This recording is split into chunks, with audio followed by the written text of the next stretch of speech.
da danyo, what da dang, and go danyo, oh, what da dang.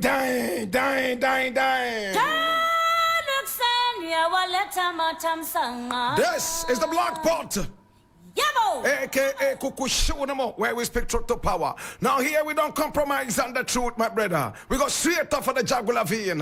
And I want to say thank you so much for joining us. Now here, we don't criticize, but if we must criticize, we will do it on one condition, just to build and not to destroy. That is why we say we are in the service of God and country. Lord God have mercy. This is the voice of the people, and the voice of the people is the voice of God.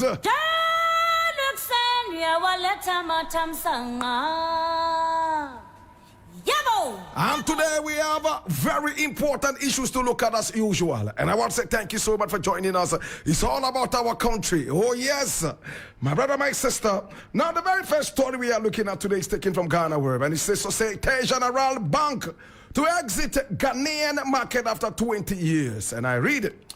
French bank Societe Generale is reportedly making a decision to exit its operations from the Ghanaian market, according to multiple media reports. Now, the bank initially entered Ghana in 2003 by acquiring a 51% stake in the then Social Security Bank. Now, as reported by the AccraTimes.com, after operating in Ghana for about 20 years, the bank is also planning to withdraw its operations in two other African countries, especially Cameroon and Tunisia. Now, sources close to the bank monitored by Ghana Web mentioned in the report stated that Societe Generale has engaged the services of investment bank Lazard to seek potential buyers of its operations in Ghana, Cameroon, and Tunisia. Now, the report also mentioned that Societe Generale recently finalized agreements with Saham Group to sell its Moroccan operations, and in 2003, the French bank divested in interest in several African countries, including Congo, Equatorial Guinea, Mauritania, Burkina Faso, and Chad. All right.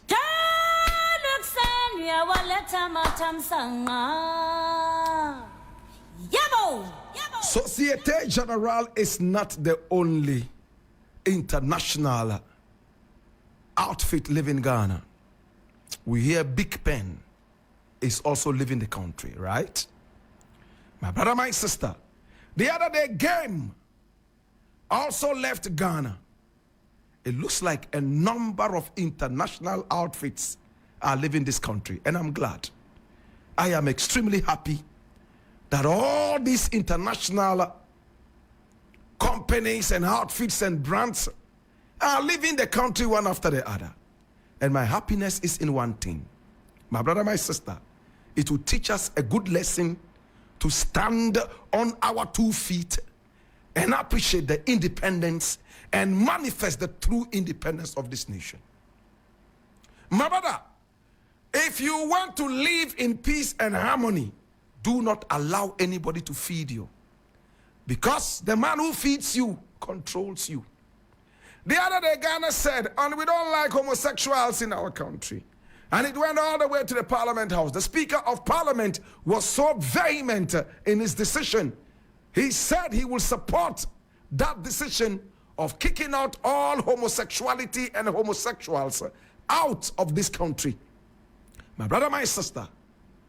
Now, the very interesting thing about this is that we are trying to be that sovereign country that we are supposed to be. That very independent country that we are supposed to be. But you cannot talk about your independence when you are so dependent economically. It's a faux pas. In fact, it is a paradox to say you are independent, yet 99% of everything you have in your country is controlled by foreigners and international outfits. It's so paradoxical of us as a people, my brother, my sister, to claim to manifest independence and sovereignty, when our economy is controlled by the West, when every single move we make in this country must be endorsed by the West, it's a joke of an independence, what the Rastaman will call Mickey Mouse independence. I am glad Societe Generale is going. I am glad that Big Pen is packing and going. I am glad that many more would pack and go. It is time now, my brother, my sister. Even Lipton is packing. The other day, Glovo, is it Glovo? Also packed up and left. Many more are going. My brother, my sister, this is when the true independence of this country will manifest. It is time to stop the stealing and the corruption and the foolishness in our country. We claim we are independent, yet we are the bigger thieves that our nation has ever seen. We claim that we are independent, yet every now and then we cry for justice in our country. Where lies our independence when there's no justice? My brother, my sister, I am glad that Societe Generale is going. Ghana Commercial Bank would have to sit up and stop the foolishness of losing money every now and then. You have the big name of Ghana, and for that matter, you have to exude nothing but Ghanaian. It is time for other Ghanaian banks to stand up and also become international banks. I would like to see the Bank of Ghana in France. I would like to see the Bank of Ghana in America. I would like to go to Japan and see the Bank of Ghana. And I would like to hear the Japanese say, oh, we have an international bank here called the Bank of Ghana. My brother, my sister, I am glad that this is happening to the nation. Politicians are so lazy. All they do, my brother, my sister, is to sit back and try to bring in some kind of investment. And those investments in the country, they come in with strings attached. Accept homosexuality. Accept that 90% of all that we earn in this country will be repatriated. Yet when you go to Rwanda, my brother, to repatriate your profit is one of the biggest problems you would find in that country. Congratulations to Societe Generale for freeing yourselves. Congratulations to Big. Congratulations to Glovo. Congratulations to Lipton. At least now I can drink bongo coffee. Now I can drink tea that is made in Kumasi.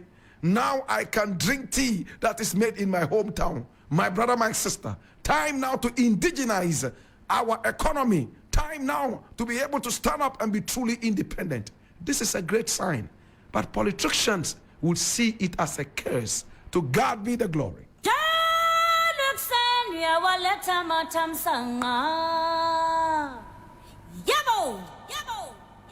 Now the next thing I want to quickly look at is interesting. And I saw this whilst I was on leave and somewhere in Nigeria on my Salaga Soldier album tour. My brother, my sister, and I would like to share this with you. It's interesting.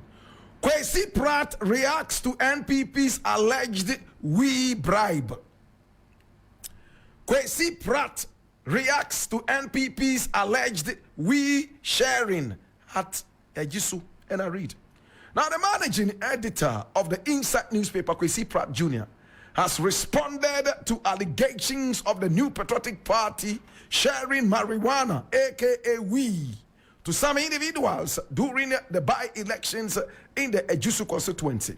Now he questioned why members of the ruling government would resort to bribing or distributing marijuana, a substance that has not been legalized in the country, to some of the youth in a bid to get their votes. Now the managing editor of the Inside newspaper fumed at the recent trend in which political parties deploy desperate measures in the quest to win elections, adding that it does not speak well of our democracy.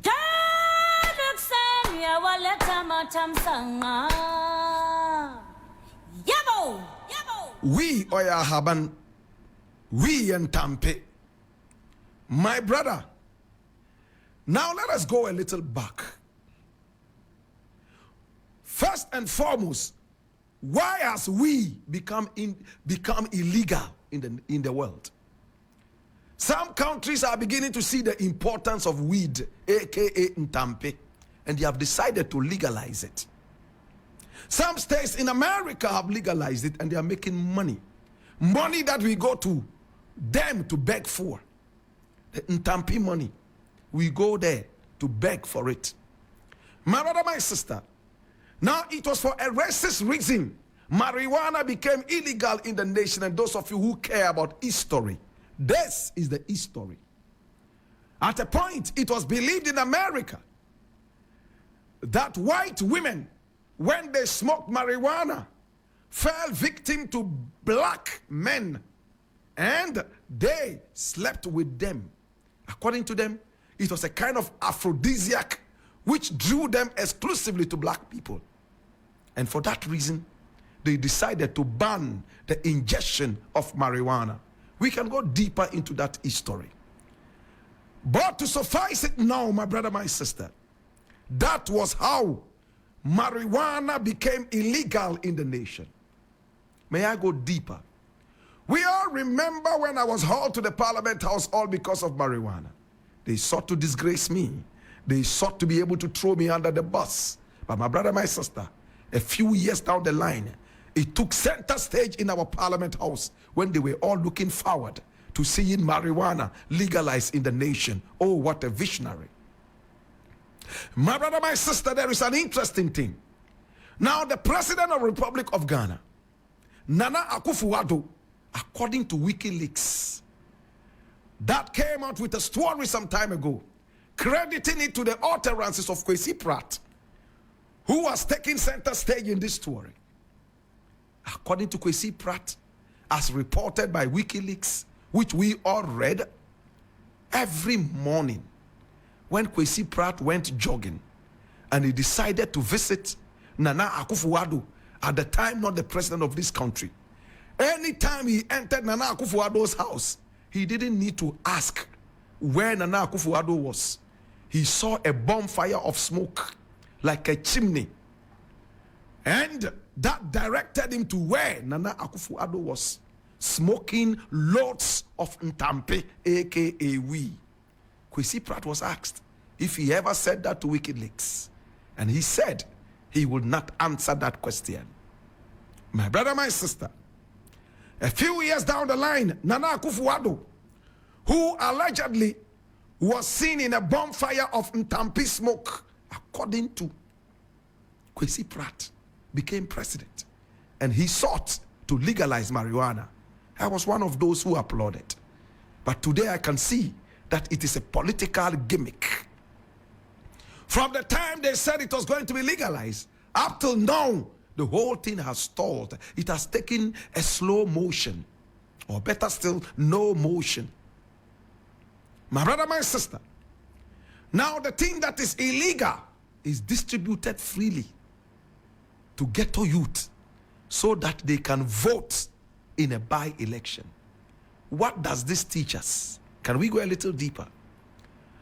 Politicians are good at bringing drugs into the ghettos. And we have said this time and again. Not only in Ghana, but also in the West.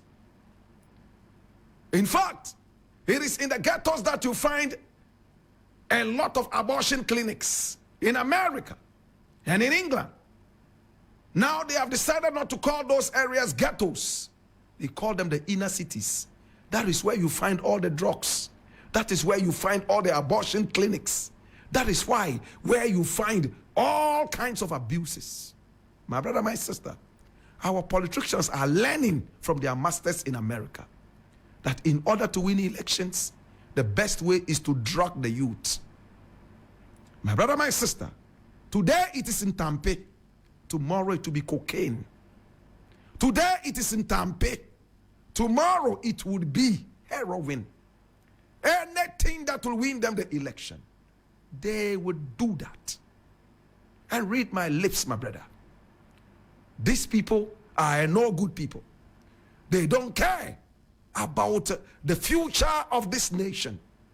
They don't care if they raise a future of drug addicts, a generation of drug addicts, as long as these drug addicts will keep them in power. They don't care about how far the nation has to move.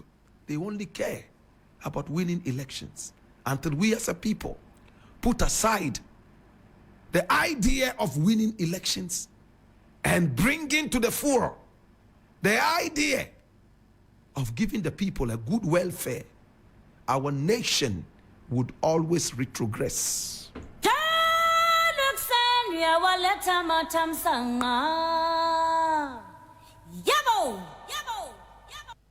Now the final thing I would like to look at is another interesting piece. Oh my God. And I am so interested in this, my brother.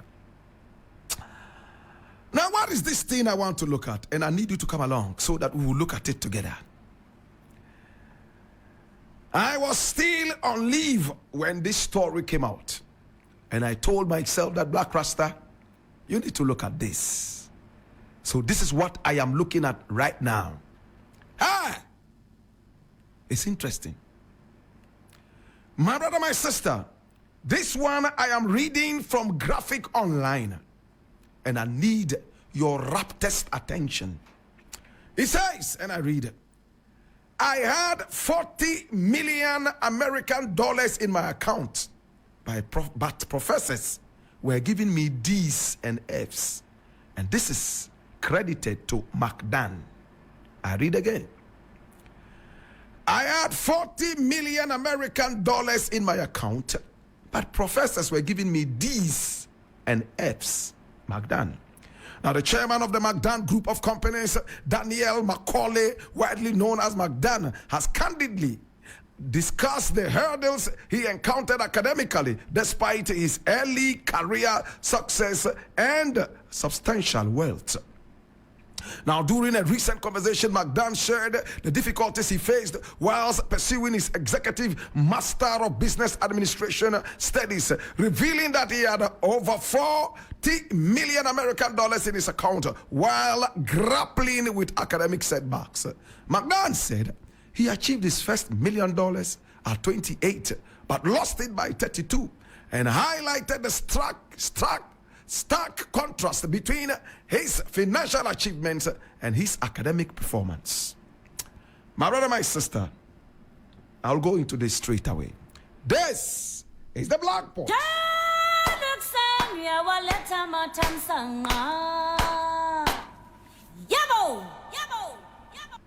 Now hear this.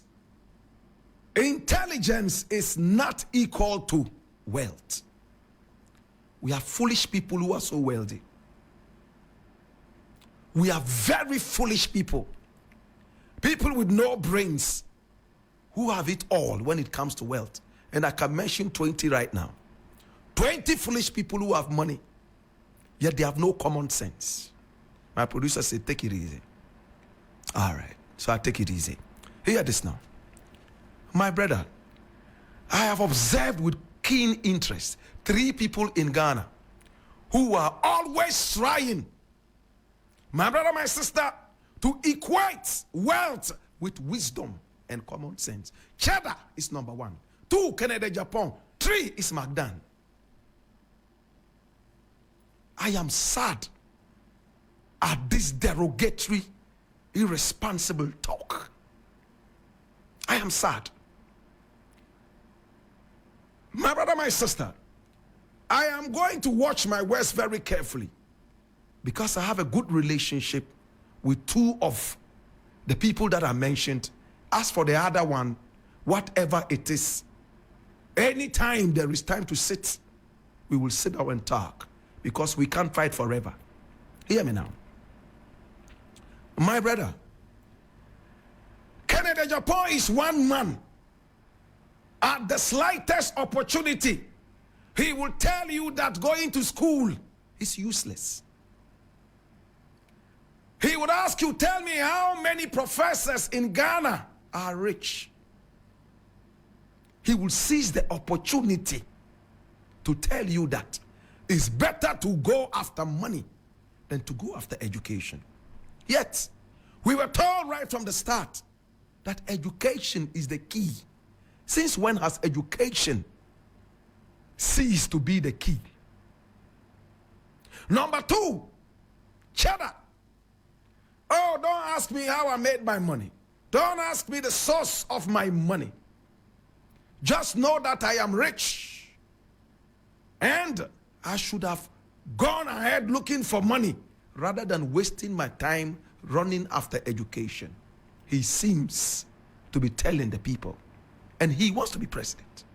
Agyapong wants to be president. A president who has no interest in education.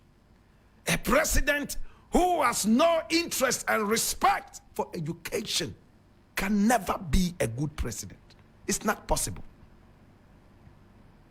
You can have all the money you have in the world, that doesn't make you sensible.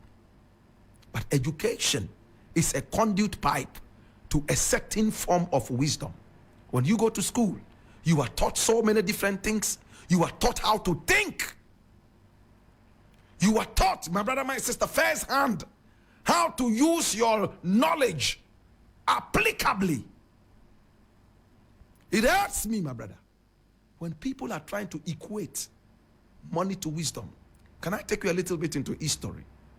Some of the greatest people who lived that we are learning from were nowhere near riches. Jesus Christ, was he rich? Muhammad, was he rich? Buddha, was he rich?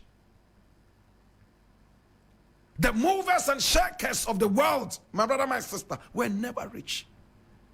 They were full of wisdom.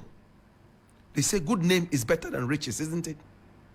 My brother, my sister, we have to start denouncing some of these derogatory remarks, or else, before we realize, all our youth are running after money rather than running after education, which is supposed to be the key. I have never regretted walking around with empty bank accounts, yet full of wisdom. My brother, it's your wisdom that you go into your grave with, and not your riches. Let us denounce this, or else, very soon, the number of betting centers we have in Ghana, which are more than the hospitals and schools combined, will replicate. The number of lottery centers we have in this country will replicate. Armed robbery will increase. After all you have respect for is wealth, not common sense. To God be the glory. My name is Blakk Rasta. It's been the Black Pot, aka Kukushunamo, where we speak truth to power.